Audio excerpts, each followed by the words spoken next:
Ignore. જો છોકરી આ છોકરાને શું કરે છે, ઇગ્નોર કરે છે. અત્યારે આ જનરેશનમાં ખૂબ જ વધારે પ્રમાણમાં આવું બનતું જાય છે. બટ એટલીસ્ટ આપણે એને થોડા એઝ અ પોઝિટિવ વેમાં લેવાનું છે, રાઈટ. ઘણા બધા રીઝન હોઈ શકે છે ઇગ્નોર કરવા માટેના. સ્પેલિંગ શું છે? IGNORE. IGNORE. ઇગ્નોર એટલે શું થાય છે કે નજરઅંદાજ કરે છે. શું કહે છે? નજરઅંદાજ કરે છે. અચ્છા, એનો સિમિલરલી વર્ડ શું થશે ઇગ્નોરનો? Neglect, overlook, neglect. NEGLECT, neglect. Okay, સરળતાથી યાદ રહેશે. તો એનો સિમિલરલી વર્ડ શું થાય છે? જાયન્ટ. જો આ કેટલો જાયન્ટ છે એટલે રાક્ષસ જેવો છે ને, મોટો. તો એટલે શું કે આકારમાં મોટું અથવા તો શું કહે છે, માત્રામાં મોટું આવે. શું થાય છે? આકારમાં મોટું અથવા તો માત્રામાં મોટું. તો એને શું કહેવાય? ઇનોમસ. તો જો હેલો એવરીવન, કેમ છો? બધા મજામાં? તો આપણે દિવસ 6માં પહોંચી ગયા છીએ, જ્યાં ઇંગ્લિશ વોકેબનું છે. જો તમે અત્યાર સુધી ડે 1 થી 5 ના જોયું હોય તો તમે ડિસ્ક્રિપ્શન બોક્સમાં તેની લિંક પણ આપેલી છે અને તેની સંપૂર્ણ પ્લેલિસ્ટ પણ આપેલી છે. તો હવે આપણે શું કરીશું? ડે 6માં જઈશું. ડે 6માં 3 ઇમેજ આપેલી છે, 3 ઇમેજ છે. બટ આપણે એટલીસ્ટ 5 વર્ડ કરવા છે ડેલીના, રાઈટ. તો વિદ્યાર્થી મિત્રો, જો તમે અત્યાર સુધી આ ચેનલને સબસ્ક્રાઈબ ના કરી તો સબસ્ક્રાઈબ કરો અને તમારા બીજા વિદ્યાર્થી મિત્રોને પણ મોકલો.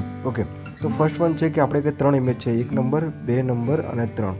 તમારે સૌ પ્રથમ શું કરવાનું છે કે તમારી નોટ લેવાની છે અને તમે જુઓ કે આ ઇમેજમાં શું તમને દેખાય છે, રાઈટ. કેમ કે અંગ્રેજી વર્ડ છે એ તમને થિંકિંગથી આવડશે, રાઈટ. કોઈ રટ્ટા મારવાથી આવડશે નહીં, ગોખવાથી આવડશે નહીં. તો આપણે શું કરીશું? એક ઇમેજ લઈશું, તેનું સેન્ટેન્સ જોઈશું, તેનું ગુજરાતી શબ્દાર્થ જોઈશું અને તેનો સિમિલરલી વર્ડ પણ જોઈશું. ઓકે, તો please student, are you focus in this video? Okay, તો ક્લાસ એક મારું એક મિશન છે કે ક્લાસ 8 to 12 સાયન્સ સુધી વિદ્યાર્થી મિત્રો કોઈ પણ ટૉપિક કે દાખલા ન આવડે તો મારો વોટ્સઅપ પર મેસેજ કરો કે પ્રકાશ ભાઈ, રાઈટ.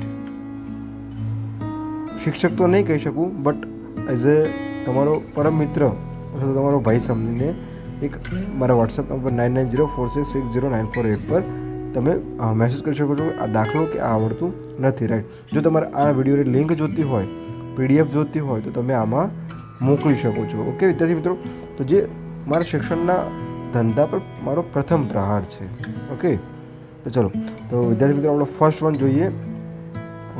ફર્સ્ટ વન છે આપણી પાસે વર્ડ છે, બધા શું કહે છે? હોનેસ્ટ. H બોલે છે આગળ. શું બોલે છે? H બોલે છે. બટ આનું રાઇટ પ્રોનાઉન્સ શું છે? ઓનેસ્ટ. શું છે? Honest, right. આપણે હોનેસ્ટ અટલ બોલીએ છીએ, બટ ઓનેસ્ટ બોલાય. શું બોલાય? ઓનેસ્ટ. તો HONEST. જો HONEST, ઓનેસ્ટ એટલે શું થાય? ઈમાનદાર. પોલીસ કર્મી શું છે? હંમેશા ઈમાનદાર જ હોય છે. બટ બાય ચાન્સ 100માંથી 1 હોઈ શકે છે. તો આપણે શું કરીશું? તો આનું અંગ્રેજી વર્ડ શું છે? સિમિલરલી વર્ડ શું છે? Genuine person.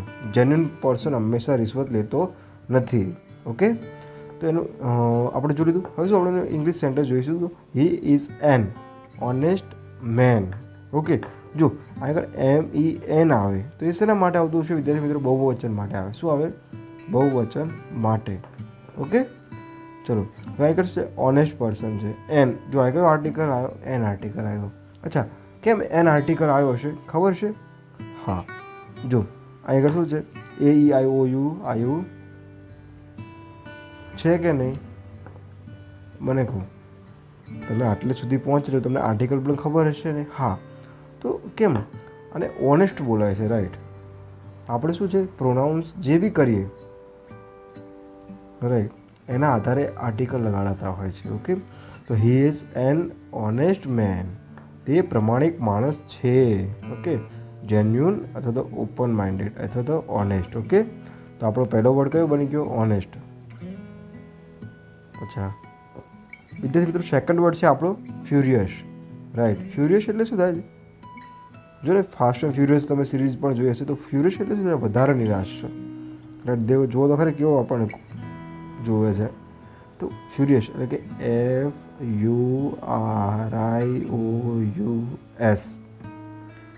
FURIOUS.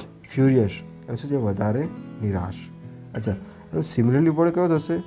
મેડ અથવા તો ઇનરેજ. ઓકે, તો હવે આપણે એનું ઇંગ્લિશ વર્ડ જોઈએ, સેન્ટેન્સ જોઈ લઈએ કે આઈ એમ ફ્યુરિયસ. હું ખૂબ જ ગુસ્સે છું, એટલે હું ખૂબ જ નિરાશ છું. ઓકે, આપણે હવે જોઈએ થર્ડ વન છે ગ્રેટફુલ. ઓકે, તો તો ગ્રેટફુલનું શું છે? GRATEFUL. ઓકે, GRATEFUL એટલે શું છે? આભારી. જો વિદ્યાર્થી મિત્રો તમે આ ચેનલ સબસ્ક્રાઈબ કરો છો, હું તમારો ખૂબ ખૂબ આભારી છું. હું એમ કહી શકું છું. ઓકે, બટ મને વિશ્વાસ છે તમે આ ચેનલને સબસ્ક્રાઈબ કરી હશે. તો ગ્રેટફુલ, GRATEFUL એટલે કે આભારી.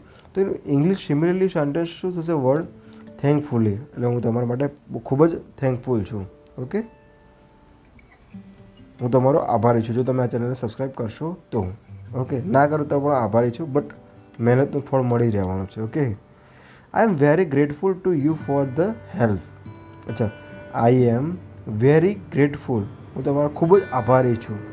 જો આઈ એમ વેરી ગ્રેટફુલ, હું ખૂબ જ આભારી છું હું. Okay, to you for the help, જો તમે મારી મદદ કરશો તો. મદદ માટે હું તમારો ખૂબ જ આભારી છું, થેન્કફુલી. ઓકે, હવે આપણો જો વિદ્યાર્થી મિત્રો તમારે આની PDF જોતી હોય તો પ્લીઝ આ ચેનલને સબસ્ક્રાઈબ કરો. સબસ્ક્રાઈબ કરીને મને વોટ્સઅપમાં મોકલો કે મારે Day 1 કે Day 6 જે બી જોતી PDF, અને તમે PDF મેળવી શકો છો. ઓકે, અચ્છા, આપણો ચોથો વર્ડ કયો છે? અચ્છા, તો એનું ઇંગ્લિશ સેન્ટેન્સ શું છે? આઈ એમ નોટ ઇગ્નોરિંગ યુ. આઈ એટલે કે હું, બરાબર, નોટ. જો વિદ્યાર્થી મિત્રો ઇંગ્લિશ ગ્રામરમાં ગમે ત્યારે નોટ આવે ને, હજી ક્વેશ્ચન માર્ક સિવાય, તો એ થર્ડ ઉપર જ આવતું હશે. કઈ રીતે? જુઓ, 1, 2 અને 3 હંમેશા જોજો નોટ ક્યાં આવે? થર્ડ ઉપર જ આવતું હશે. ઓકે, તો આઈ એમ નોટ ઇગ્નોરિંગ. ઇગ્નોરિંગ એટલે પ્રોસેસ ચાલુ જ છે, રાઈટ? એટલે ફિલિંગ દેખાડે છે. ઇગ્નોર એટલે શું દેખાડે છે? ફિલિંગ દેખાડે છે કે તમને દેખાડતું નથી કે હું આમ કરું છું. કે ઇગ્નોરિંગ યુ, હંમેશા ફિલિંગ હંમેશા કન્ટિન્યુ પ્રોસેસમાં જ હોય છે. હું તમને અવગણી રહ્યો નથી. ઇગ્નોરનું શું થાય છે? નેગ્લેક્ટ. ઓકે, સરળતાથી યાદ રહેશે. તો એના સિમિલરલી વર્ડ શું થાય છે? જાયન્ટ. જો આ કેટલો જાયન્ટ છે એટલે રાક્ષસ જેવો છે ને, મોટો. તો એટલે શું કે આકારમાં મોટું અથવા તો શું કહે છે? માત્રામાં મોટું આવે. શું થાય છે? આકારમાં મોટું અથવા તો માત્રામાં મોટું. તો એને શું કહેવાય? ઇનોમસ. તો જો ઇનોમસ શું કહેવાય? ઇનોમસ. અહીંયા આર શું આવશે? સાયલેન્ટ આવશે. તો જો કહી દે, જો 5 થી 7 આલ્ફાબેટ હોય ને કોઈ પણ વર્ડમાં, તો એને તોડી નાખો. ઇનો, આપણે જે ઇનો એસિડિટીમાં પીવીએ, આર, RM, RMO, બસ. Okay, that ship is enormous, right? તે જહાજ પ્રચંડ છે. આ પ્રચંડ આપણે કહી શકીએ. જાયન્ટ એટલે શું થાય? એઝ એ પ્રચંડ એટલે કે રાક્ષસી સ્વરૂપ હોય એનું. જો વિદ્યાર્થી મિત્રો તમે ફરીથી યાદ કરો, તો જો તમારે આ PDF વાંચ્યું હોય તો તમે પ્લીઝ આ ચેનલને સબસ્ક્રાઈબ કરો. સબસ્ક્રાઈબ કરીને મને વોટ્સઅપ પર મેસેજ કરો કે આ PDF જોતી છે, તો પ્લીઝ હું તમારી સુધી આ PDF as a free of cost મોકલાવી શકું. ઓકે, તો ચલો વિદ્યાર્થી મિત્રો આપણે એને ક્વિક રિવિઝન કરી લઈએ. કયા કયા વર્ડ હતા? 5. અચ્છા, આના માટે કયો વર્ડ હતો? પ્લીઝ વિચારો તમે, કયો વર્ડ હશે આના માટે? તો અત્યારે જોયું આપણે શું આવે? જાયન્ટ. જાયન્ટને સિમિલરલી વર્ડ શું આવશે? ઇનોમસ. આના માટે શું હતું? ફ્યુરિયસ. આના માટે શું આવશે? ગ્રેટફુલ. આના માટે ઇગ્નોર. તો પ્લીઝ આના માટે શું આવતું હશે? પ્લીઝ કોમેન્ટ બોક્સમાં આનો જવાબ કહો. ઓકે વિદ્યાર્થીઓ, જો તમે અત્યાર સુધી આ ચેનલને સબસ્ક્રાઈબ ના કરી હોય તો પ્લીઝ મારી એક રિક્વેસ્ટ છે, આ ચેનલને સબસ્ક્રાઈબ કરો. તમને ડેલી બેઝ પર 5 ક્વેશ્ચન મળશે. એટલે કે 5 ક્વેશ્ચન પ્લસ કે આગલા દિવસનું રિવિઝન પ્લસ કે તમારું આજની 5 વાક્ય. તો વિદ્યાર્થી મિત્રો ટીપે ટીપે સરોવર ભરાય છે, બટ ડેલી પ્રોસેસમાં રહેવા માટે, કન્ટિન્યુ મારી સાથે જોડાવા માટે આ ચેનલને સબસ્ક્રાઈબ કરો. તમારા બીજા વિદ્યાર્થી મિત્રોને પણ મોકલો. And thank you so much વિદ્યાર્થી મિત્રો.